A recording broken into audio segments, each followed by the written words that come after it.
안녕하십니까 여러분들, 산책처럼 사주입니다. 이번 시간에 드릴 말씀은요, 요즘은 제가 미리 써놓기로 했습니다. 비행을 용서해야 하는가 입니다. 여기서 이제 비행은 안 좋은 행동을 당연히 뜻하는 거고요. 제가 소유격을 넣지 않은 이유는요, 나의 비행이 될 수도 있고요, 타인의 비행이 될 수도 있기 때문에 소유격을 넣지 않았습니다. 이 부분에 대해서 명리적인 관점에서 제가 생각하는 바를 좀 말씀드리고자 합니다. 명리학 채널이니까요. 그리고 이때쯤에 이제 이 말씀을 드리는 이유는, 제가 제 영상을 통해서도 계속 말씀드리지만 내년에는 개묘년이잖아요. 그럼 이 목은 감성입니다. 감성이고 유수남입니다. 자, 그럼 목이 들어오게 되면은 금하고 상충할 수밖에 없겠죠. 금은 이성입니다. 그리고 강건함입니다.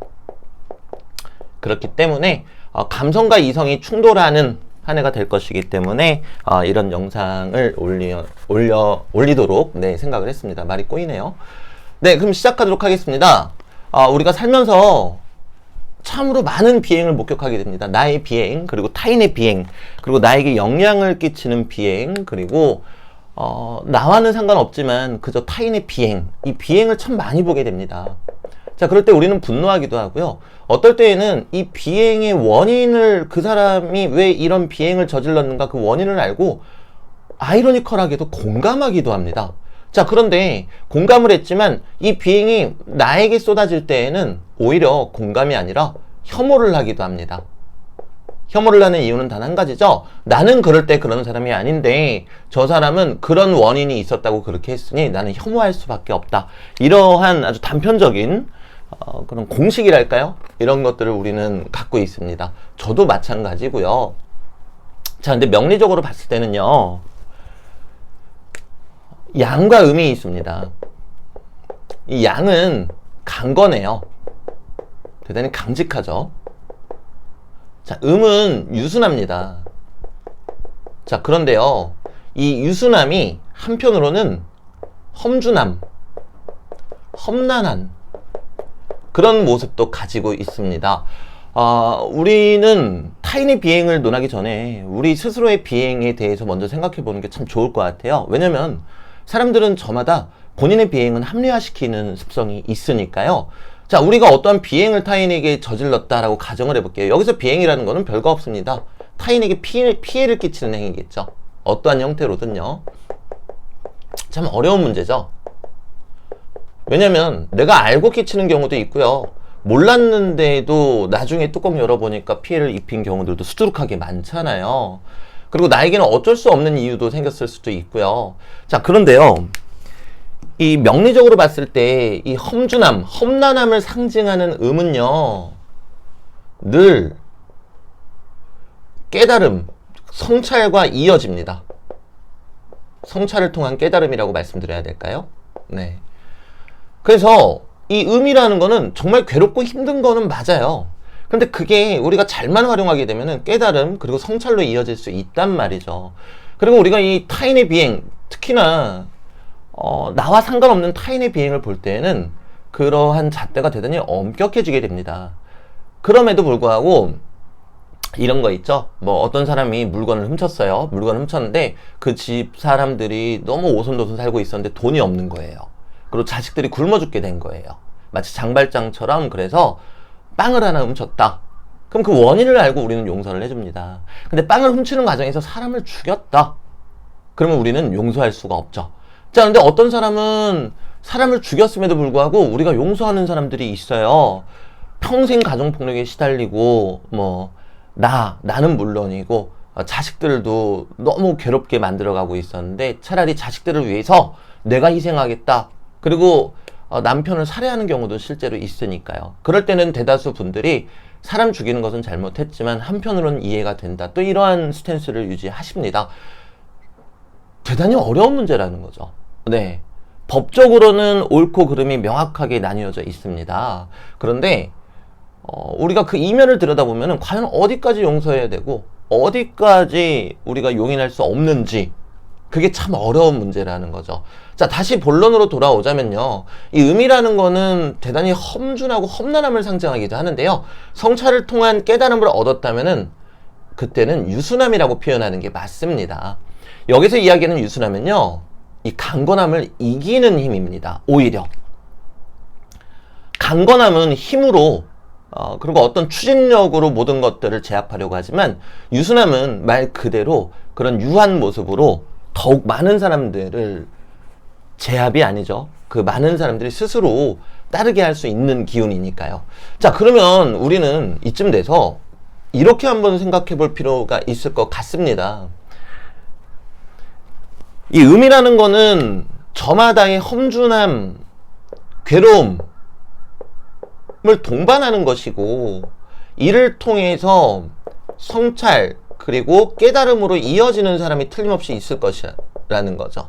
반면에 이 음이라는 거는 험준함을 상징하기 때문에 스스로 자기 연민에 빠진 나머지 아무것도 보이지 않는 사람들도 있을 것입니다. 자, 그러면 예시를 들어볼게요. A와 B가 있단 말이에요. 근데 B라는 사람이 A라는 사람한테 대단한 비행을 저질렀어요. 그리고 A라는 사람은 막심한 피해를 입었고요. 그럼 A라는 사람 입장에서는 저 B라는 사람이 대단히 밉고 복수하고 싶을 겁니다. 자, 그런데 만약에 이러한 비행이 B에게는 험준함이었다면, 그래서 이러한 험준함이 이 사람을 성찰을 통한 깨달음, 그래서 더 많은 이들을 위할 수 있는 대의로 이어지는 길이 된다면 우리는 어떻게 해야 되겠습니까? 그래도 용서하시지 못하는 분들도 계실 겁니다. 그리고 그게 틀리다 맞다라고 우리는 감히 논할 수가 없겠죠. 왜냐면 그 피해자가 입은 피해를 가늠할 수 없기 때문입니다. 하지만 이 B라는 사람이 A에게 막심한 피해를 입혔고, 이러한 험준함, 이러한 고통을 계기로 이 B라는 사람, 물론 이때는 A라는 사람도 고통을 얻겠죠. 하지만 B라는 사람도 이러한 비행을 저질렀을 때 결국에는 이 비행은 순리에 어긋난 것이기 때문에 본인의 고통, 더 큰 고통이 될 수밖에 없습니다. 왜 우리가 흔히 착하게 살아야 된다 어른들이 말씀하시잖아요. 틀린 말씀이 하나도 없죠. 자, 그런데 이 B라는 사람이 이러한 고통을 통해서 무언가를 깨닫게 되고 자숙을 하게 됐어요. 뭐 10년 뒤라도요. 그리고 A를 찾아다녀요. 사과하고 싶어서, 사죄하고 싶어서. 근데 A를 찾을 수가 없는 거예요. 그래서 본인이 얻은 그 성찰을 통한 깨달음을 바탕으로 더 많은 이들에게 무언가를 베푼다. 그리고 먼 시간이 지난 후에 A가 그런 B의 모습을 본다면, 이건 사람마다 다르겠지만 저는 용서하는 게 맞다고 생각합니다. 물론 그 피해, A가 받은 피해에 대한 보상은 전혀 이루어지지 않았죠.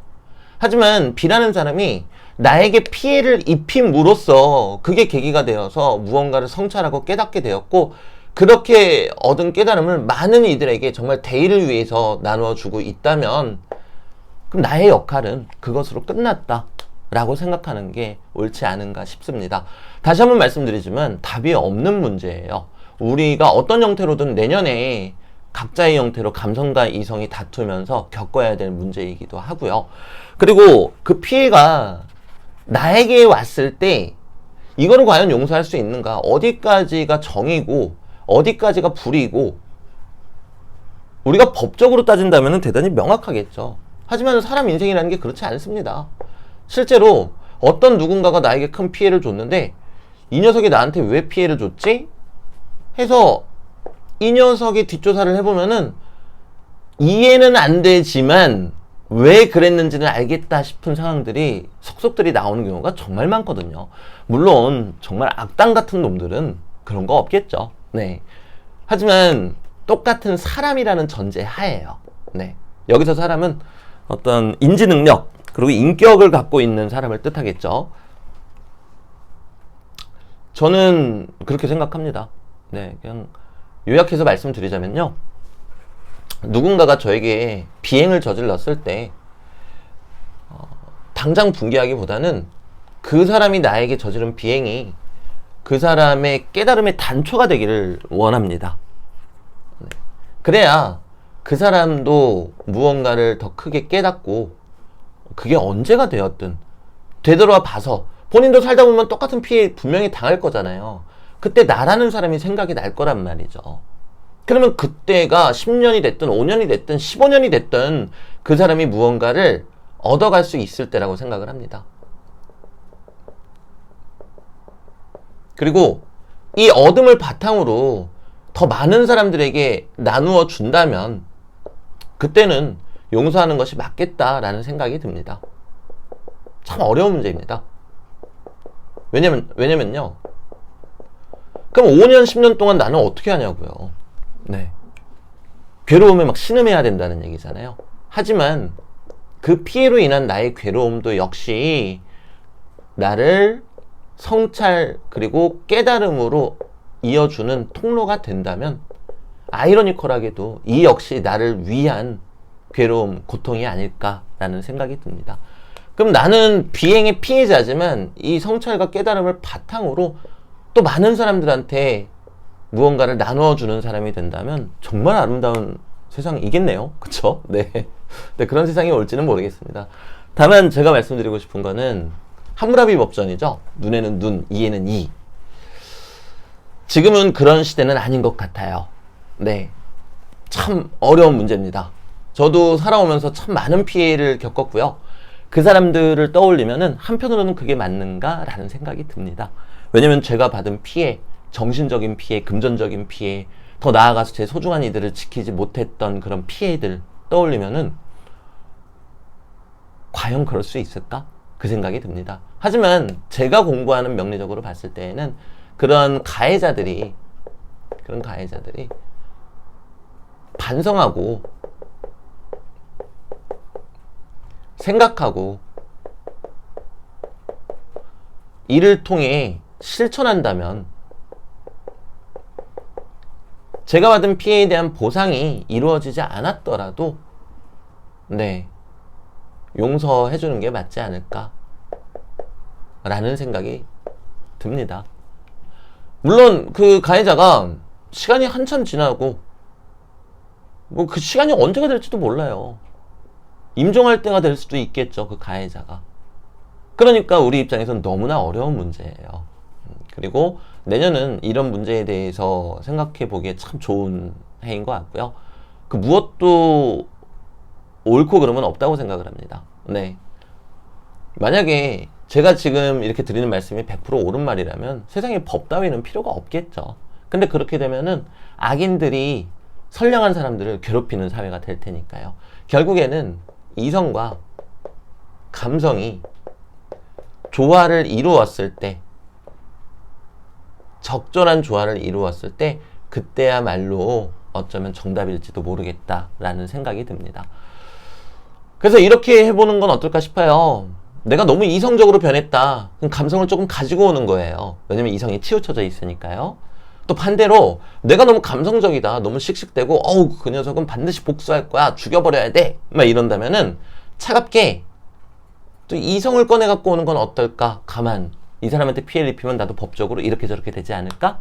그렇게 생각해보는 습관은 참 중요한 것 같습니다. 어쩌면 이렇게 말씀드리는 와중에 답이 나왔는지도 모르겠네요.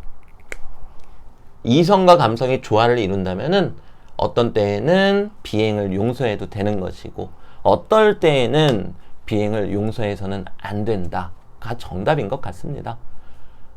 네, 그래서 오늘 영상은 여기서 마무리 짓도록 하고요. 우리 모두의 내년에 걸쳐서, 개묘년에 걸쳐서 일어나게 되는 아주 중요한 과제 중에 하나라고 생각을 해요. 이성과 감성의 대립이요. 그러니까 이런 부분에 대해서 우리 내년은 1년 내내 바쁠 때는 뭐 생각 안 나겠죠. 근데 그럴 만한 일들이 있을 때마다 한번 저도 그리고 여러분들도 떠올리면서 과연 어떤 것이 맞는지, 나의 비행 그리고 타인의 비행을 과연 용서해야 하는지 아니면 정답은 없는 건지 거기에 대해서 생각해보는 그런 소중한 한 해가 되었으면 합니다.